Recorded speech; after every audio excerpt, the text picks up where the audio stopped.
Our next speaker is Cassandra Gonzalez. Cassandra is a 21-year-old from Billerica, appears as a soft-spoken and shy individual. Anyone who spends time getting to know her quickly realizes those qualities are the ones that make her so special.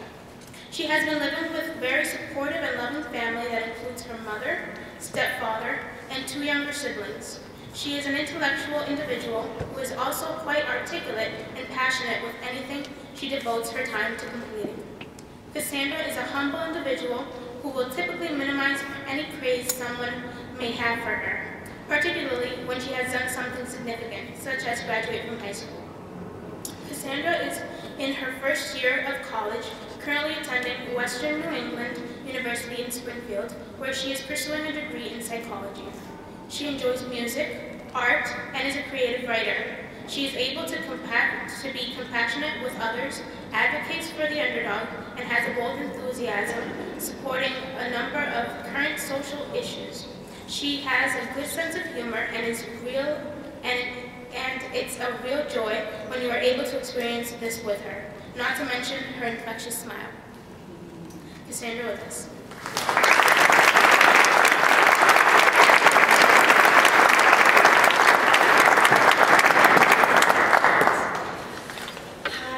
My name is Cassandra Gonzalez. I am 21 years old.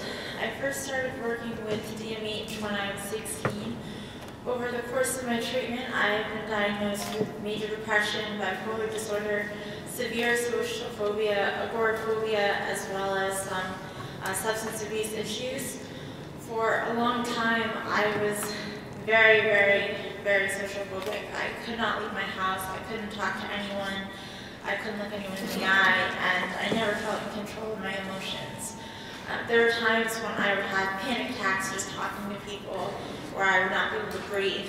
There were times in middle school and high school where I actually went to the emergency room or the doctor's office, and each time I would get there, my breathing would be fine. The nurses would look at me like, I know you're just trying to get out of school. But it was real, and I ended up with an inhaler and a nebulizer because it kept happening. I would vomit, sometimes in public, and whenever I thought of something that triggered a negative thought or an embarrassing moment, I would get these twitches in my neck, and I wouldn't even be able to function normally. The concept of public speaking in an arena like this it was enough to give me a panic attack just thinking about it. I can't begin to explain the severity of my disorders. My entire life was held hostage by this fear. When I was 11, I had already become extremely depressed, and I got my first taste of alcohol.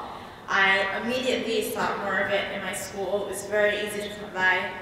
I abused alcohol, a variety of drugs, particularly opiates, from then until the time I was about 17, just because it was the only way that I felt comfortable being around other people, to talk to people, make connections, and it was also the only time my personality was open enough that anybody would even want to be around me. Otherwise, I was so enclosed and I was so self-conscious of what other people would think of me that I couldn't even talk. I used it as self-medication for several years, but I wouldn't call any of those people my friends. I ended up dropping out of high school when I was 16, despite being bright for my age and getting on the honor roll since I was in kindergarten. After being hospitalized several times for drug and alcohol problems, suicidal ideation, and also attempting suicide a few times.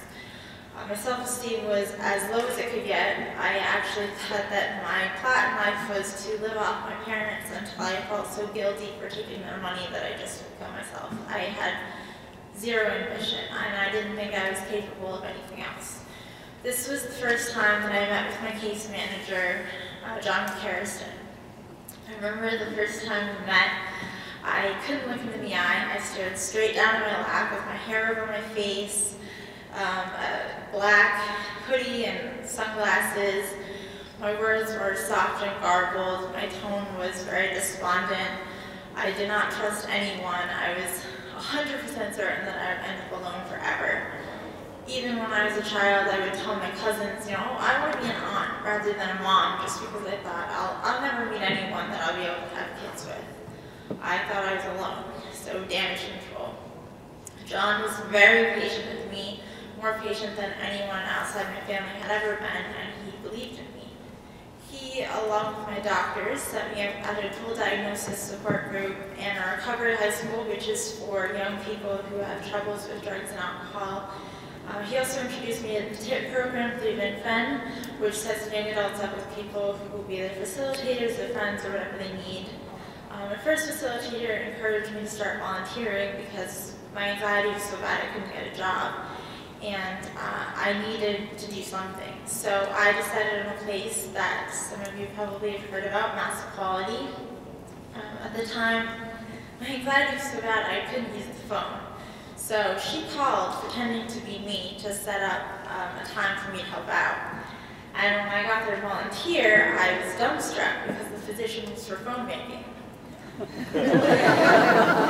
sure many of you are aware of the process of calling strangers and asking them to do your bidding. It was my very worst fear. However, with DMH's support, I was able not only to volunteer there for a legislative session, help pass the transgender equal rights bill, but also stay on in the group as a semi-permanent intern for well over a year and a half. I was able to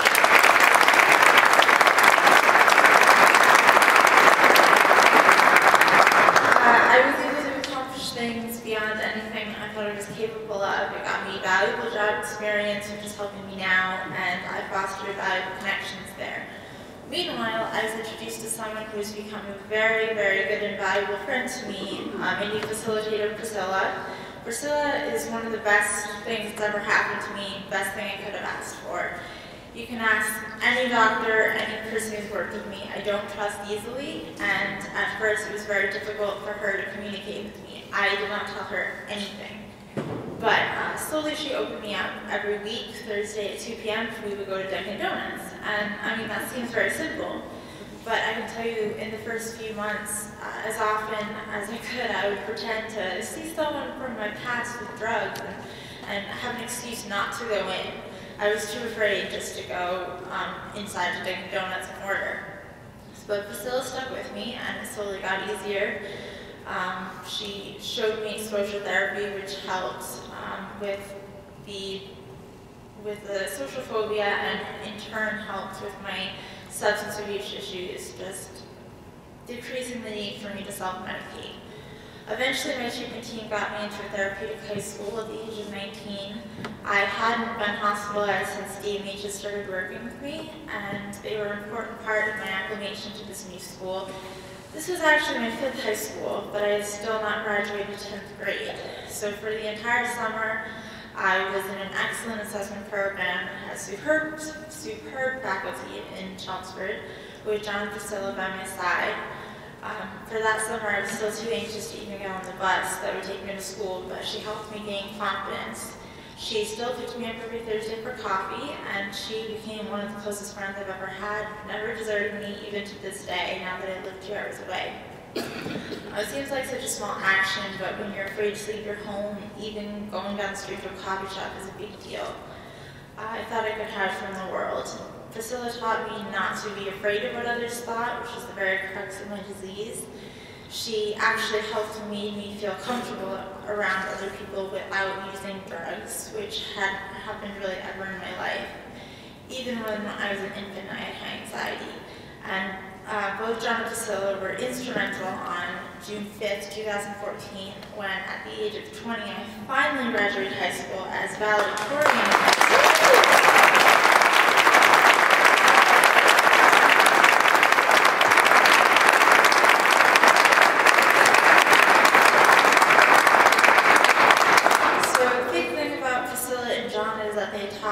To communicate my feelings to others. They were there for me when I wanted to commit suicide. They were there for me when I relapsed. They helped me through every single entanglement I went through with some of the more unsupportive side of my family. They built up my self-esteem. I went from saying, I want to die every single session to, oh, I read something interesting this week, and my mass equality is going somewhere really, really stimulating, and really they gave me a voice. So over the course of the last election, I was able to work volunteer basis initiated by myself over 40 hours a week with an advocacy group trying to do exactly the same thing I was so scared of all those years ago, which was making important calls for Senate seats and doing customer service on the phone and computer. Today, I am a freshman at Western New England University. I was granted the presidential scholarship to the school. I'm a member of the very selective honors program. I was on the dean's list for the first semester. I actually raised my hand to participate in class a lot. My honors professors actually said last semester that I wouldn't shut up. This is especially significant considering my 6 years of high school. I never raised my hand once in the entire 6 years. I'm currently taking 18 credits, looking to work full-time, which is something Priscilla helped me with, taking me to the Career Center in Lowell to create my resume. I got married, which is something that I never thought would happen. Actually becoming an independent adult, and I can't tell you how much that means to me. Something that I've recently learned is that I wrote 2 essays I submitted last semester to be published in my school's anthology. Both of them were accepted, and one of them won the prize for the best essay out of the entire freshman class. Without DMH's support, I would have been too scared of rejection to even submit them. Because of DMH, I have a future ahead of me. I plan on going to graduate school for psychology. I can promise you that the constant 24/7 support of John and Priscilla and Tip, I would be nowhere. I probably wouldn't have finished high school. I didn't have the ambition. That was something John Harrison gave me. He once said, "You have the type of personality that people aspire to, and when people see that, they'll react to it, and there's no stopping you." I consider it the best compliment anyone's ever paid me, and it's always stuck with me because I know the people of DMH well enough to know that, above all else, they're honest when they say they believe in you. He helped me stand up when my self-esteem was so cripplingly low I could really stand the sight of myself. Priscilla was the one who taught me I was worth something, even when I felt I couldn't leave my bedroom.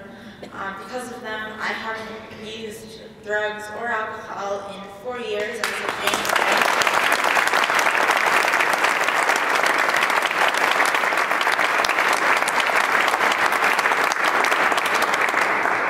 Priscilla and I do continue to talk regularly, even though we obviously can't go out weekly anymore as I live 2 hours away. I am living by myself at school, which is something I never thought I could do. Without their amazing work, I promise you I wouldn't even be alive today. So thank you if you've supported their work. Thank you to DMH for all you've done for me, John.